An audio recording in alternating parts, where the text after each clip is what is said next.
Hello, Sarah's voice trembled as she answered the phone. It was midnight, and the last thing she expected was a call at this hour.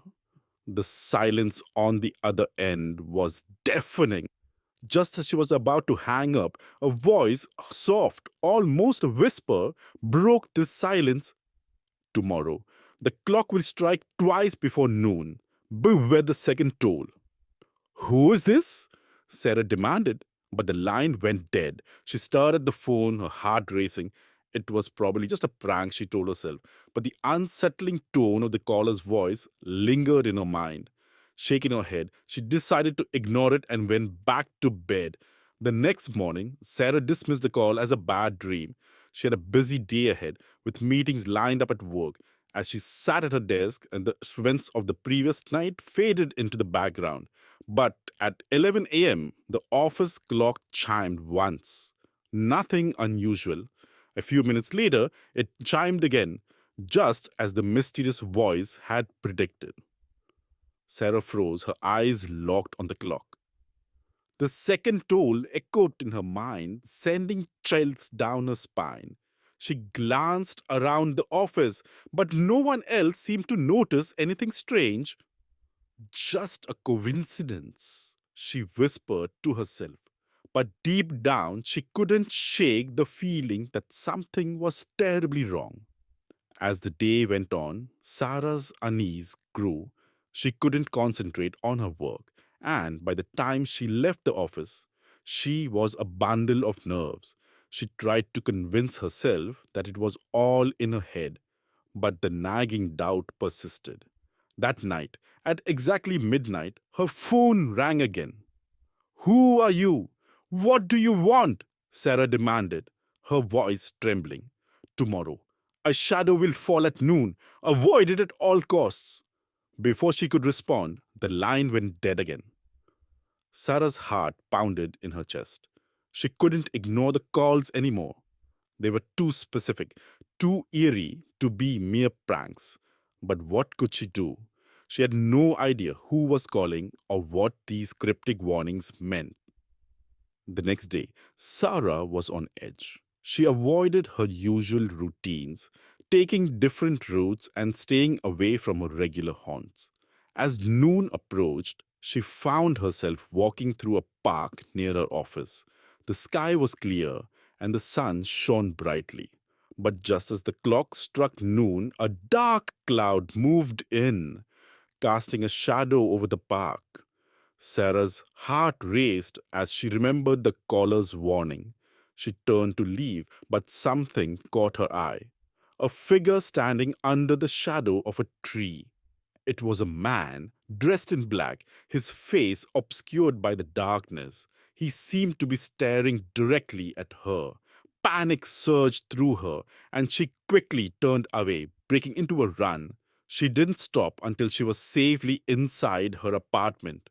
Locking the door behind her, Sarah tried to catch her breath. The man in the park, was he the shadow the caller had warned her about? She didn't know, but she was certain that these calls were not just random coincidences. That night, Sarah didn't sleep. She waited for the clock to strike midnight, dreading the inevitable call. When the phone finally rang, she hesitated before answering. Why are you doing this? What do you want from me? She pleaded. Tomorrow, the wind will carry a whisper. Do not listen to it. The line went dead once more. Sarah was at her wits' end. She had no idea what these warnings meant or how to protect herself. All she knew was that something terrible was coming, and she was powerless to stop it. The next day, Sarah stayed inside, refusing to leave her apartment. She closed all the windows and drew the curtains, trying to block out the world. But as the day wore on, she grew restless. The silence was suffocating, and the fear gnawed at her. Around midday, she heard a faint rustling outside her window. Her heart pounded as she remembered the caller's warning. She pressed her hands over her ears, trying to drown out the sound, But the whisper grew louder. Sarah? It was a name carried on the wind as if someone was calling her from just outside. She squeezed her eyes shut, tears streaming down her face. The whisper grew louder, more insistent. Sarah. She couldn't take it anymore. She bolted from the room, ran into the farthest corner of the apartment. But the whisper followed her, echoing through the halls. Sarah? She collapsed on the floor, sobbing. The whisper was everywhere, inescapable. It was as if the very air around her was alive, taunting her with her name. She screamed, but the sound was drowned out by the relentless whisper. And then, just as suddenly as it had begun, the whisper stopped. The apartment was silent once more.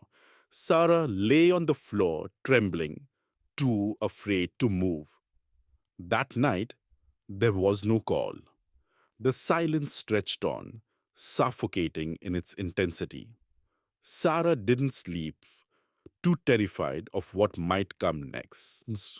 But as the hours dragged on, the fear slowly gave way when the phone rang at midnight. She answered without hesitation. What do you want from me? She whispered, her voice hoarse. The voice on the other end was softer this time, almost gentle. You've survived the warning, Sarah, but the final test is yet to come. Beware of the hour when time stands still. It is then that you will face your true fate. The line went dead, leaving Sarah alone in the darkness.